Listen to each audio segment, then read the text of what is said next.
Hi all welcome to Blasters arena. Kerala Blasters രംഗത്ത് വളരെ കുറഞ്ഞ കാലം മാത്രം ചിലവഴിച്ചിട്ടുള്ള ഫ്രഞ്ച് താരമാണ് അലക്സാണ്ട്രെ കോയഫ്. കേവലം 6 മാസം മാത്രമാണ് ഇദ്ദേഹം ക്ലബിൻ്റെ ഭാഗമായിട്ടുള്ളത്. 13 മത്സരങ്ങൾ കളിച്ച താരം ഒരു ഗോൾ നേടിയിട്ടുണ്ട്. പിന്നീട് ക്ലബ്ബ് മാനേജ്മെൻറ്റ് തന്നെ ഇദ്ദേഹത്തെ ഒഴിവാക്കുകയായിരുന്നു. പകരമാണ് ഡിഫൻസീവ് മിഡ്ഫീൽഡറായ ഡുഷാൻ ലഗാത്തോറിനെ അവർ കൊണ്ടുവന്നിട്ടുള്ളത്.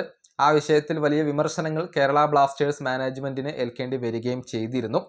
ഏതായാലും ഇപ്പോൾ അലക്സാണ്ട്രെ കോയഫിൻ്റെ അവസ്ഥ എന്താണ്, അത് നമുക്കൊന്ന് വിശദമായി കൊണ്ട് പരിശോധിക്കേണ്ടതുണ്ട്. അതായത് നിലവിൽ വലൻസിയന്നസ് എന്ന ക്ലബിന് വേണ്ടിയാണ് കോയഫ് കളിച്ചുകൊണ്ടിരിക്കുന്നത്. ഫ്രാൻസിലെ 3rd ഡിവിഷൻ ക്ലബ്ബാണ് ഇത്. ആ ക്ലബിന് വേണ്ടി ഏറ്റവും മികച്ച പ്രകടനം പുറത്തെടുക്കുന്ന താരങ്ങളിൽ ഒരാൾ അത് അലക്സാണ്ട്രെ കോയഫാണ്. സ്ഥിരതയാർന്ന പ്രകടനം അദ്ദേഹം നടത്തുന്നു. ആദ്യം ഈ ക്ലബിൻ്റെ നില ഒന്ന് പരിശോധിക്കാം. അതായത് ഫ്രാൻസിലെ 3rd ഡിവിഷനിൽ 9ാം സ്ഥാനത്താണ് കോയഫിൻ്റെ ക്ലബ്ബ് ഉള്ളത്. 8 മത്സരങ്ങളിൽ നിന്ന് 3 വിജയങ്ങളാണ് അവർ നേടിയിട്ടുള്ളത്.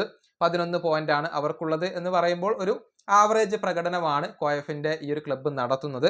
അവസാനത്തെ 5 മത്സരങ്ങളിൽ നിന്ന് 2 വിജയങ്ങളും ഒരു സമനിലയും അവർ നേടിയിട്ടുണ്ട്. കൂടാതെ 2 തോൽവികളും അവർക്ക് വഴങ്ങേണ്ടി വന്നിട്ടുണ്ട്. ഈ ടീമിന് വേണ്ടി ഏറ്റവും മികച്ച പ്രകടനം പുറത്തെടുക്കുന്ന താരങ്ങളിൽ ഒരാൾ അത് കോയഫ് തന്നെയാണ്. ഗോളുകളോ അസിസ്റ്റുകളോ നേടാൻ ഈ മധ്യനിര താരത്തിന് കഴിഞ്ഞിട്ടില്ല. പക്ഷെ നല്ല സ്ഥിരതയാർന്ന പ്രകടനം അദ്ദേഹം നടത്തുന്നു. ടീമിൽ ഏറ്റവും കൂടുതൽ ആവറേജ് റേറ്റിംഗ് ഉള്ള 2ാമത്തെ താരം അത് കോയഫാണ്. അതായത് 7.23 ആണ് അദ്ദേഹത്തിൻ്റെ ഒരു ആവറേജ് റേറ്റിംഗ് വരുന്നത്. താരത്തേക്കാൾ റേറ്റിംഗ് ഉള്ള ഒരൊറ്റ താരം മാത്രമാണ് അവരുടെ ക്ലബിനകത്ത് ഉള്ളത്. അവസാനമായി കളിച്ച 2 മത്സരങ്ങളിലും 7ന് മുകളിൽ റേറ്റിംഗ് സ്വന്തമാക്കാൻ താരത്തിന് കഴിഞ്ഞിട്ടുണ്ട്. 8 മത്സരങ്ങൾ കളിച്ച കോയഫ് ആകെ 720 മിനിറ്റുകളാണ് കളിക്കളത്തിൽ ചിലവഴിച്ചിട്ടുള്ളത്. ഡിഫെൻഡിങ്ങിന്റെ കാര്യത്തിലാണ് താരം ഇപ്പോൾ ഏറെ മികവ് പുലർത്തുന്നത്. അതായത് ശരാശരി ഓരോ മത്സരത്തിലും 11.5 വീതം ബോളുകൾ റിക്കവർ ചെയ്യാൻ അദ്ദേഹത്തിന് കഴിയുന്നു. അതുപോലെ തന്നെ വളരെ കുറഞ്ഞ തവണ മാത്രമാണ് അദ്ദേഹത്തെ ഡ്രിബിൾ ചെയ്തുകൊണ്ട് മറികടക്കാൻ സാധിക്കുന്നത്.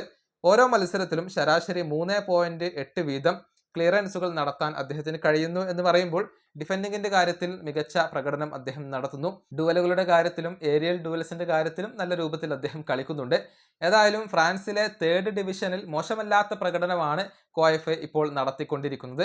പ്രത്യേകിച്ച് ഡിഫൻസിന്റെ കാര്യത്തിൽ അദ്ദേഹം നല്ല രൂപത്തിൽ കളിക്കുന്നുണ്ട്. ഈ വീഡിയോയുടെ അവസാനിപ്പിക്കുന്നു. അടുത്തൊരു വീണ്ടും കാണാം.